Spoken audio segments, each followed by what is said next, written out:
नमस्कार दोस्तों, Ashok Singh agree show में आपका एक बार फिर से स्वागत है।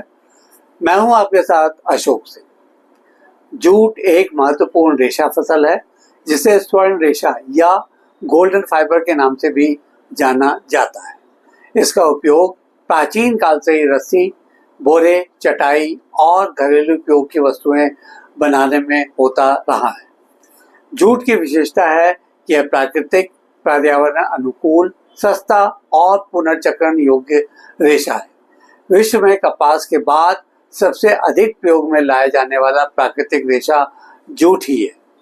आज बदलती परिस्थितियों में जूट का औद्योगिक और व्यावसायिक महत्व तेजी से बढ़ रहा है। जूट का महत्व क्यों इतनी तेजी से बढ़ रहा है, इसे समझे बिना आगे बढ़ना उचित नहीं होगा। यह पर्यावरणीय दृष्टि से लाभदायक इसलिए भी कहा जा सकता है क्योंकि जूट प्लास्टिक का विकल्प है। यह बायोडिग्रेडेबल और पुनः उपयोग योग्य है। इससे पर्यावरण को किसी तरह का नुकसान नहीं होता है। अगर आर्थिक दृष्टिकोण से बात करें तो ये किसानों के लिए एक नकदी फसल है और ग्रामीण रोजगार का एक बड़ा स्रोत भी बन चुका है। उद्योगों में जूट आधारित वस्त्र, पैकिंग, सजावटी सामग्री, हैंडबैग, कारपेट, चटाई आदि की मांग दिन प्रतिदिन ग्लोबल स्तर पर बढ़ रही है। इतना ही नहीं, भारत जूट और जूट उत्पादों का प्रमुख एक्सपोर्टर भी बन चुका है और इससे अच्छी खासी विदेशी मुद्रा की कमाई होती है। आज का एपिसोड इसी खास विषय के विभिन्न पहलुओं पर आधारित है। कार्यक्रम शुरू करने से पहले हर बार की तरह आपसे फिर अनुरोध करना चाहेंगे कि इस वीडियो को पूरा देखें ताकि इसमें दी जाने वाली जानकारियों से लाभ उठाकर अपनी आमदनी को बढ़ा सकें। आप बिना अधिक देर किए आते हैं आज के विषय पर। शुरुआत करते हैं जूट की विभिन्न प्रकार की व्यावसायिक उपयोगिताओं से।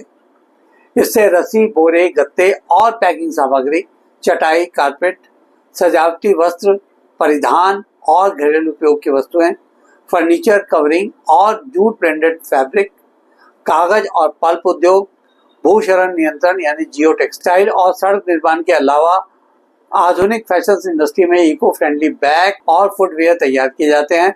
विश्व स्तर पर बात करें तो जूट उत्पादन में भारत और बांग्लादेश का सबसे अधिक योगदान है।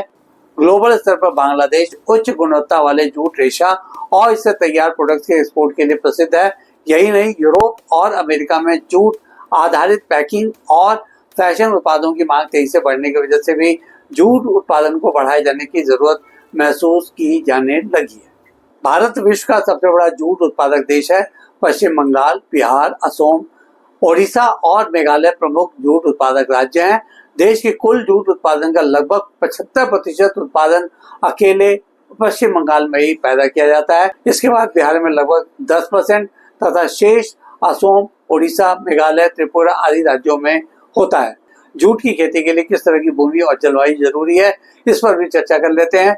इसके लिए जलोढ़ मिट्टी, गर्म और आर्द्र जलवायु जिसका 24 से 38 डिग्री सेंटीग्रेड तापमान हो तथा पर्याप्त वर्षा की उपलब्धता हो, इसके लिए उपयुक्त है। बुआई के लिए प्रति हेक्टेयर 5 से 7 किलोग्राम बीज की जरूरत पड़ती है। इसकी बुआई का समय मार्च से जून तक मानसून से पहले का रहता है। जहां तक इसके लिए सिंचाई और पोषण का सवाल है तो अच्छी फसल लेने के लिए पर्याप्त नमी रहनी आवश्यक होती है। इसमें खाद और संतुलित उर्वरक का प्रयोग लाभकारी माना जाता है।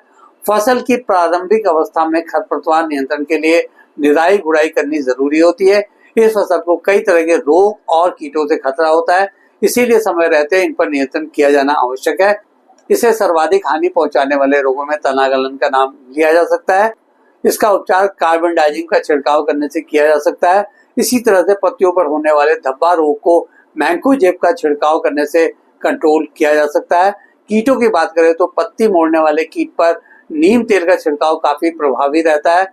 थ्रिप्स और एफिड से बचाव के लिए मेटासिस्टॉक्स डाइमिथोएट का उपयोग कारगर रहता है। भारत में जूट की कई उन्नत किस्में विकसित की गई हैं जो उच्च उत्पादन और रोग प्रतिरोधक क्षमता वाली हैं, जैसे GRO 524 नवीन, JRO 7835 सोनाली, JBO 2003, JRO 632 शक्ति आदि। अब इसकी तैयार फसल की कटाई और भंडारण पर भी बात कर लेते हैं। बुआई के 100 से 120 दिनों बाद जब पौधे में फूल आने लगे तब कटाई करनी चाहिए। पौधे को जड़ों समेत उखाड़कर पानी में 10 से 15 दिनों तक सड़ाया जाता है। इसे रैटिंग प्रक्रिया के नाम से जाना जाता है। इसके बाद रेशा निकालकर सुखाया जाता है। इस रेशे का भंडारण सूखी और हवादार जगह पर किया जाता है ताकि फफूंद ना लगे। इसके बाद जूट मिलों में इस रेशे से धागा, रस्सी, बोरे और अन्य वस्तुएं तैयार की जाती हैं। अब तो आधुनिक तकनीक से जूट आधारित ब्रांडेड फैब्रिक और जूट प्लास्टिक कंपोजिट भी बनाए जा रहे हैं। जूट पर जारी अनुसंधान उपलब्धियों पर भी गौर कर लिया जाए। उच्च उत्पादकता और रोग प्रतिरोधक किस्मों का विकास इस दौरान किया गया। जूट पर आधारित जियो टेक्सटाइल और कंपोजिट का विकास भी नई उपलब्धियां हैं।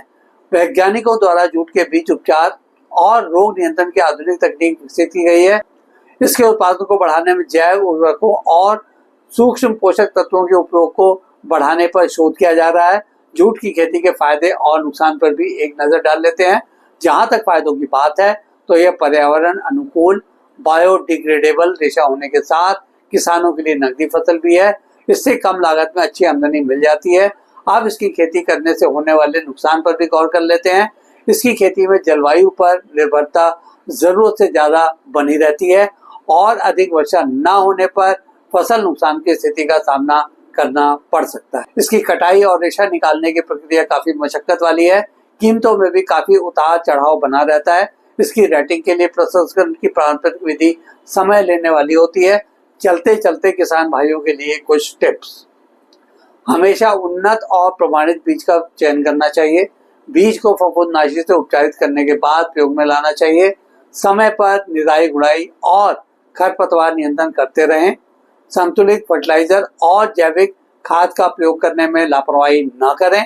कटाई उचित समय पर करें और रेटिंग प्रक्रिया सही ढंग से अपनाएं, अन्यथा जूट की क्वालिटी प्रभावित हो सकती है। आज के एपिसोड में बस इतना ही दोस्तों। कल एक नए विषय पर चर्चा करने के लिए दोबारा इसी समय पर हाजिर होंगे दोस्तों। अगर आपको ये वीडियो पसंद आया हो तो इसे लाइक करें, शेयर करें और हमारे चैनल को सब्सक्राइब करना ना भूलें। आपके पास कोई सवाल या सुझाव हो तो कृपया कमेंट बॉक्स में लिखें। हम आपके सवालों का जवाब देने के लिए हमेशा तैयार हैं। कल फिर आपसे एक नए विषय के साथ मुलाकात होती है। तब तक के लिए नमस्कार।